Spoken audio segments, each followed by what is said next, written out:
વિદ્યાર્થી મિત્રો, સ્વાધ્યાય પોથીમાં પ્રશ્ન નંબર 1 થી 5 સુધી આપણે પૂર્ણ કરેલ. આગળ પાઠ્યપુસ્તકના અભ્યાસનો પ્રશ્ન તમને હોમવર્કમાં આપેલા, જે આપણે આજે જોઈશું. તમે હિન્દી CW ખોલશો, મારી સાથે પ્રશ્નોને જોતા જશો. પાઠ 1, દયાલુ શિકારી. એના પ્રશ્નો આપણે જોવાના છે, મારી સાથે જોતા જજો. प्रश्न 1, चित्र का अवलोकन करके प्रश्न के उत्तर दीजिए.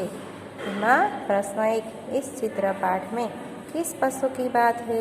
जवाब, इस चित्रपाठ में एक हिरनी की बात है. प्रश्न नंबर 2, आपने किन किन पशुओं को देखा है?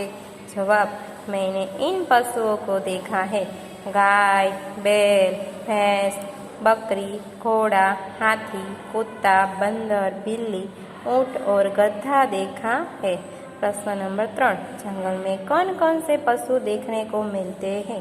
जवाब, जंगल में शेर, बाघ, हाथी, हिरण, भालू, लोमड़ी, सियार, खरगोश, बंदर आदि पशु देखने को मिलते हैं.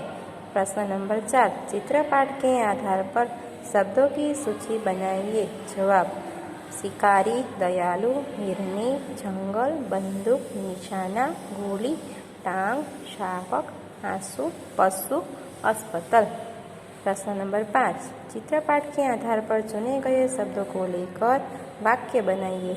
एમાં પહેલું છે नंबर 1, शिकारी. राजा अच्छा शिकारी था.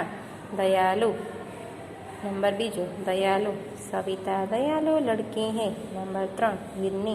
जंगल में हिरनी दौड़ रही है. नंबर 4, जंगल. शेर जंगल का राजा है.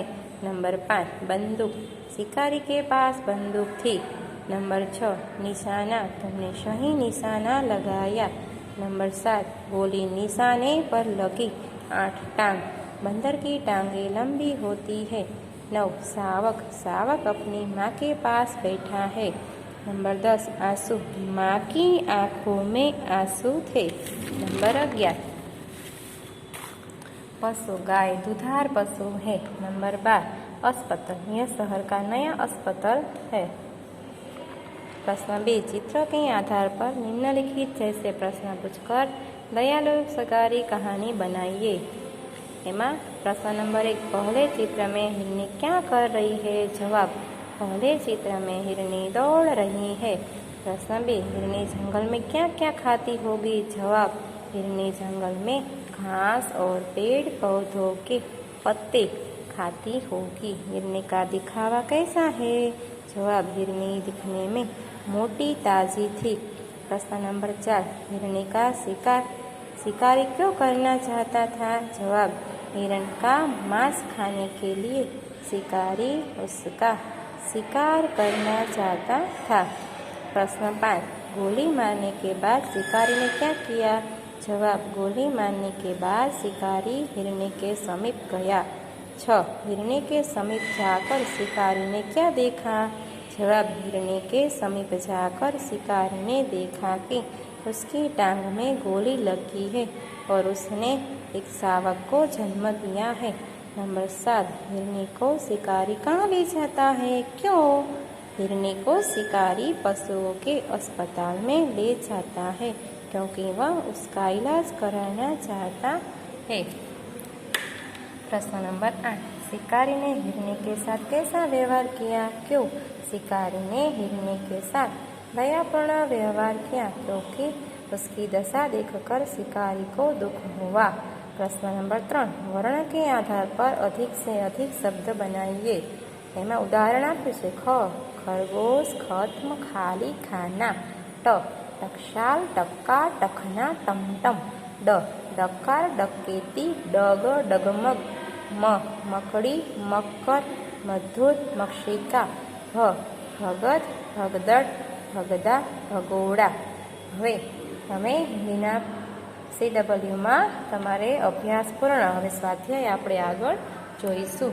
એમાં આજે તમારે એક સરસ મજાની હવે હિન્દીના પાઠ્યપુસ્તકમાં વાર્તા वार्ता जोवानी छे। वार्तानुं नाम छे बातोनी कछुआ। एक तालाब था, उसमें एक कछुआ रहता था। वह बहुत बातूनी था। वह वहाँ दो हंस भी रहते थे। वे उसके अच्छे मित्र बन गए थे। एक तળાવ હતો, એમાં બે હંસો રહેતા હતા। એક કાચબો પણ રહેતો હતો। આ કાચબો અને આ બે હંસ બંનેની સારી મિત્રતા થઈ ગઈ હતી। एक साल वहाँ बरसात कम हुई।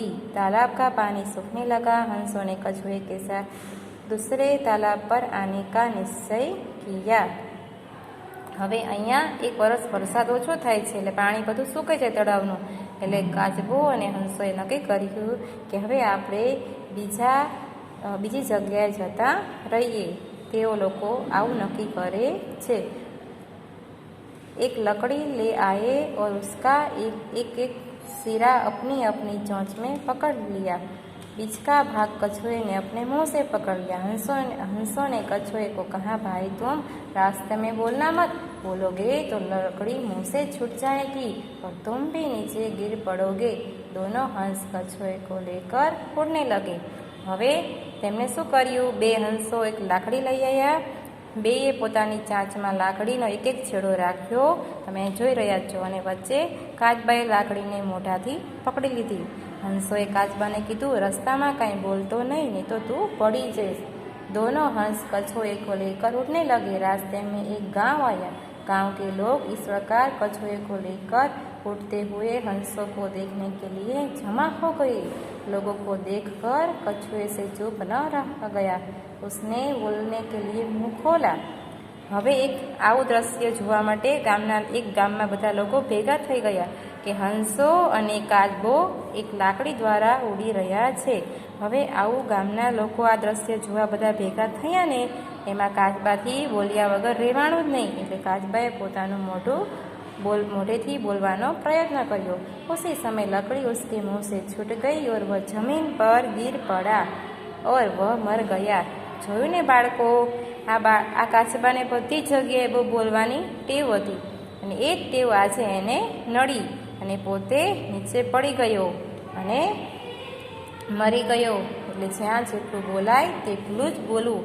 આપણે અમુક જગ્યાએ મોઢું બંધ રાખવાથી સારું પડે છે, એવું આ વાર્તાઓ પરથી શીખવા મળે છે।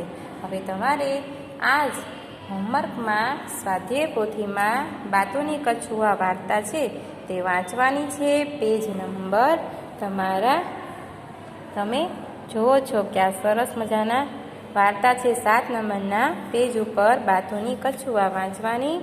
એના આધારે તમારે હોમવર્કમાં પ્રશ્ન નંબર 1, 2, 3 અને 4 તે તમારે કરવાનું રહેશે। જે આજનું હોમવર્ક પ્રશ્ન 1 થી 4।